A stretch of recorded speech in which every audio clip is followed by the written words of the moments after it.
Hi, folks. You're with Tacitus today. Tacitus today, your pushback channel, and thank you for joining this audio, no pictures live stream. Please listen to this presentation as you would a radio broadcast. In this essay, I'd like to talk a little bit about the relationship between housing affordability and the declining birth rates. Now, Kaiser Bausch, who and if you haven't had a look at his channel, he focuses very much on demographics and things like that. And head over there and have a look. Kaiser, Kaiser, Bausch, I think it's spelt, and it's worth having a look. He does a bit of a deep dive into some of these demographic type subjects. He did one recently, it's in the last week, I think it was, about the relationship between housing affordability or non-affordability, as the case may be, and birth rates, and that's worth a look too. And it's on that general subject, a slightly different angle that I'd like to cover as well. In terms of declining birth rates, is housing for affordability an issue? Well, in Africa, they've got 6 or 7 children per family and live in a mud hut, a one-room mud hut.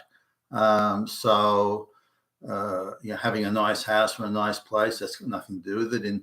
In rural India and Pakistan and Bangladesh, they live in little sort of shanty shacks, and they have 5 or 6 children. Look at Afghanistan; they have 5 or 6 children per woman, and so the idea of housing or modern housing or things like that, we need to put affordability, I guess, in perspective. In Afghanistan, they're goat herders with no actual income, as we would understand it, and they've lived across many hundreds of years, if not longer, in those same mudstone huts that they don't have any mortgage or anything to pay it off. If they need to put an extension on, they just go around and grab stones, local resources, just grab stones and rocks and mud in the local area and just build on another room, and so on. So they've got no mortgages. Their resources are created by the natural materials and their labor, and whatever sort of bush or rural expertise they have. But they're not getting mortgages or going to banks or things like that. They couldn't even comprehend that sort of life. So wherever you see big population growth, there are 2 things. It's one woman will have multiple partners, or they have cousin marriages. You look at those 2 type societies, and they have, but they also don't have mortgages. They're living agricultural and rural lifestyles, and the idea of having children is that you've got more workers on your farm, and then when you become old and infirm, which is about 40 years old in those places, you've got children to do the work on the farm or to herd the goats and to look after you. So very, very different ways of living. Now, coming though specifically to the West or to the more advanced economies, for example, Korea was a lower, at the very bottom end of the middle sort of bracket, not that long ago, 60, 70 years ago, and moved quite quickly up the value chain to become an advanced economy. And during that time, the birth rates declined quite precipitously. So now Korea has one of the the lowest birth rates per woman in the Western world, or in the world. Advanced economic circumstances certainly have an effect on it. But if we look at the shocks that the birth rate had, so we've got in the West, birth rates were 2.5 plus in the United States and Australia. Some of this was the baby boom thing, but at that same time, the expendable income or the purchasing power rather of the paycheck was probably higher than it had been for a long time. Well, not probably, it was higher than it's been for a long time. And so that was reflected in procreation. So houses were quite affordable. So someone, and I've mentioned this many times before, somebody working at the factory down the road could afford to buy a house, buy a car, have an annual vacation, driving vacation, and to have a dependent wife and 2.4, 2.5 children. So, and it was rare that you would see a family of three to four was quite normal. Three was pretty much how it was. Four, many people had four children in the family. The idea of only two children was relatively rare, actually. One child was rare. The idea of somebody being childless was also relatively rare. Nonetheless, so there are a number of shocks that came. One was contraception. So people didn't have, women didn't have to get pregnant anymore. And there was a number of shotgun weddings that used to go on. And it was considered an obligation for if the woman, so it was a couple dating or something, and the woman gets pregnant, then it was considered to be an obligation. The man should step up and marry the woman and make her, or as they used to say, and back in the day, make an honest woman out of her, whatever that meant. So the pill, contraception changed, not completely, but largely changed that dynamic. Similarly, at the same time, there was a view that entrapment pregnancies, I'll get him to marry me, I'll say I'm pregnant, I'll say it was him, entrapment pregnancies, that was considered to be, men were no, I'm not going to fall for that. And so there were those issues that sometimes the birth would go to full course. The pregnancy would go to birth, and then the offspring we put up for, say, adoption or something like that. There were abortions too, not so many, but they were there. So there was an increase in abortions, an increase in the use of contraception, a reduction in shotgun marriages, and so on. So that was beginning to change the mix of procreation. Now, particularly sort of around the oil shocks, this is when the oil had been energy was very cheap. I mean, if you look at some of the, you look at some of the signs of the 1960s, 1950s movies, and they're at a gasoline petroleum station, and you could buy a gallon for 5 cents or so.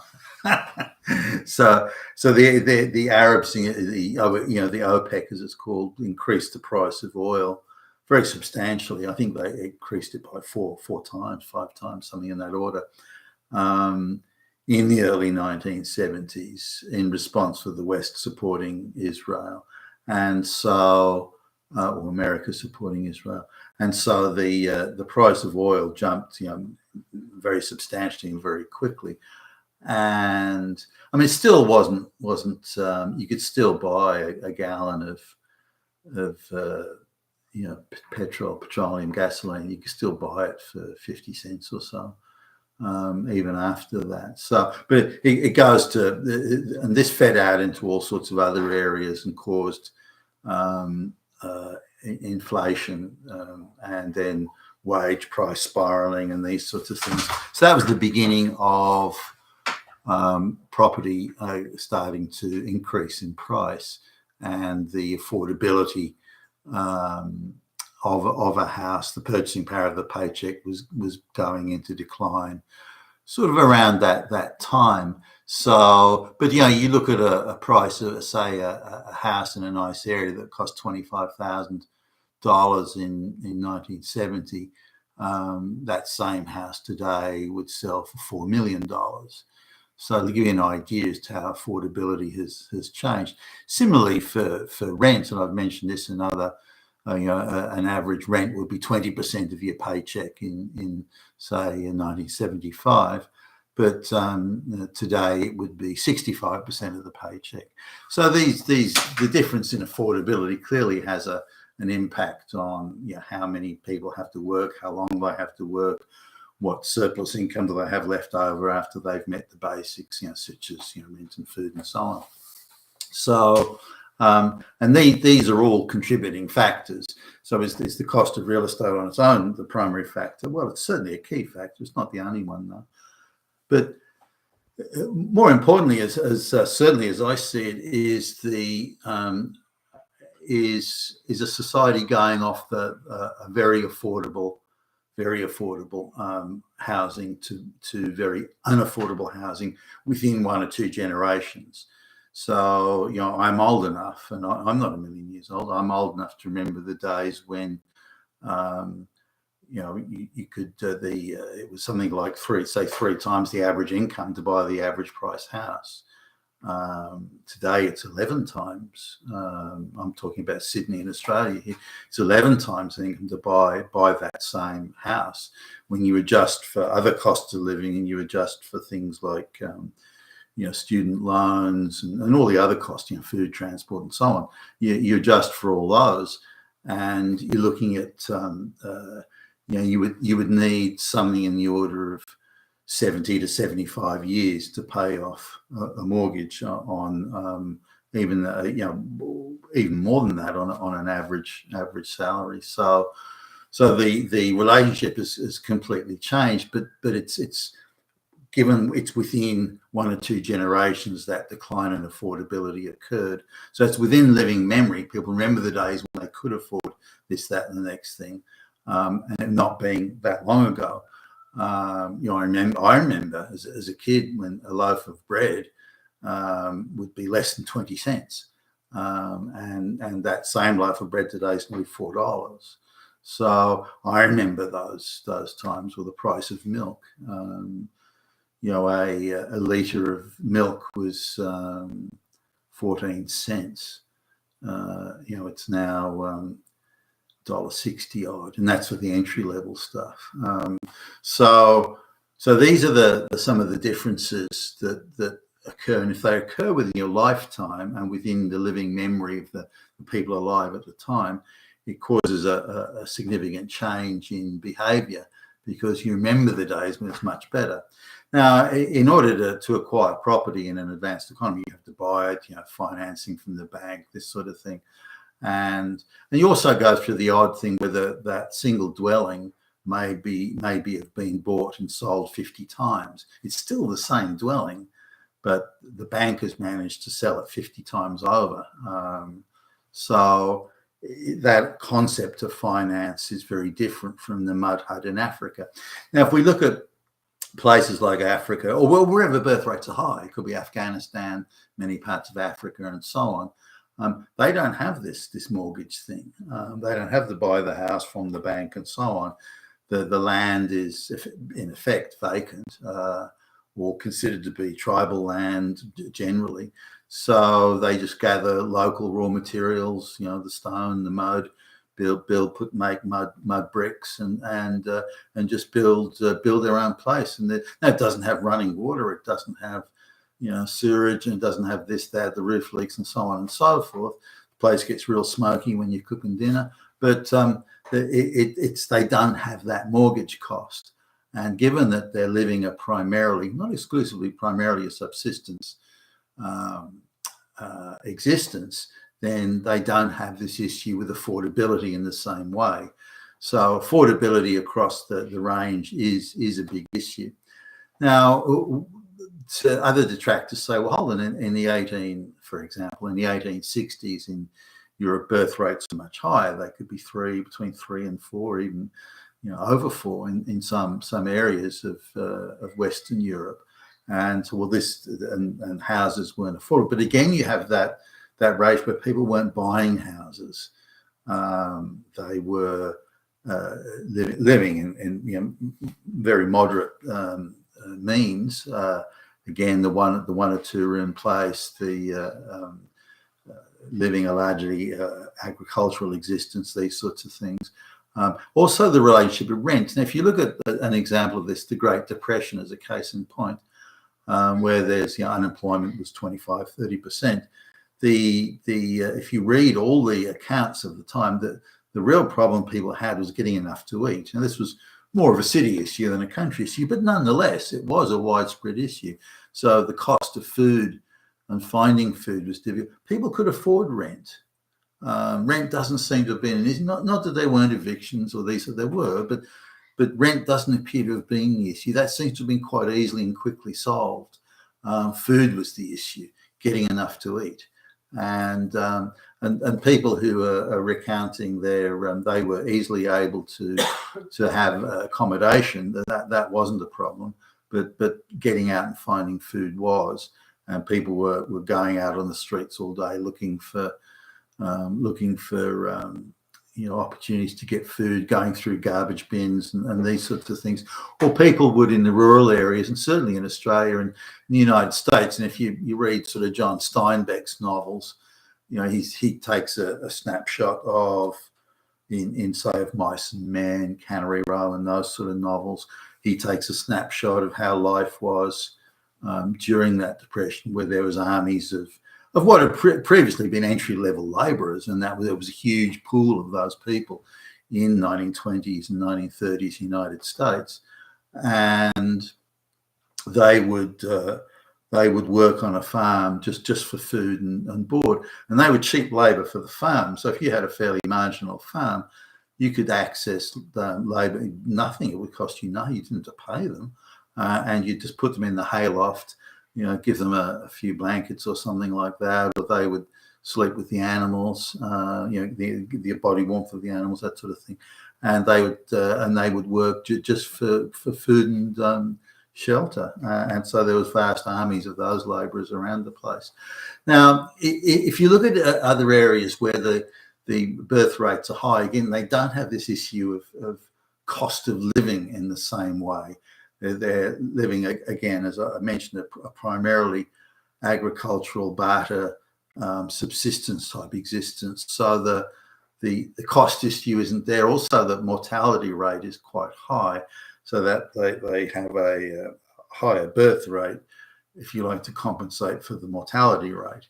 And as soon as circumstances, conditions improve, then they'll instantly translate that into procreation. So all attempts by United Nations groups, this sort of thing, NGOs to, we got to help these people and this sort of thing, that translates quickly into massive growth in procreation, places like Eritrea, Ethiopia, and the list goes on, in Africa and elsewhere, Afghanistan included. So housing affordability is part of a wider economic structure that places limitations on procreation, given that standard of living is an issue rather than the concept of survival. And these are the differences. Is housing affordability an issue? It is, but only on the basis of we're going through a sharp decline in housing affordability rather than an incline, or where it's going sort of sideways, and that this decline has happened in the last 50 years. Even in the early 1980s, housing was still very affordable relative to the average wage. It was starting to enter into where it needed 2 average wage incomes to be able to afford a house, starting to enter into that. But today, as I think I've mentioned a number of times, you really need somewhere in the region of 5 to 6 times the average wage as your income before you can even contemplate entering a middle class level. Now, you can go into the areas where the housing is cheaper, but in the migrant intensive areas where you've got black gangs roaming around defecating in your front yard, these aren't desirable places to live, but they are more affordable. So that's just my take on the wider issue of housing affordability and its relationship to procreation. If 2 people are working and they've started, by the time they've paid off their student loans and these sorts of things, by the time they think that they're possibly in a position to consider a family, they're already in their mid-30s. So they might only have 1 child at that point, or none. Now, if you're a white person in the West and you're watching your entire culture being destroyed by the globalists, and you're looking at the demonization of white people at every chance and opportunity, then you would, obviously anybody would, you'd certainly think twice about procreating. And I think many people are also doing that. But affordability is just one of many issues in a very nuanced picture. You've been fantastic today, your Pushback channel. Thank you for listening.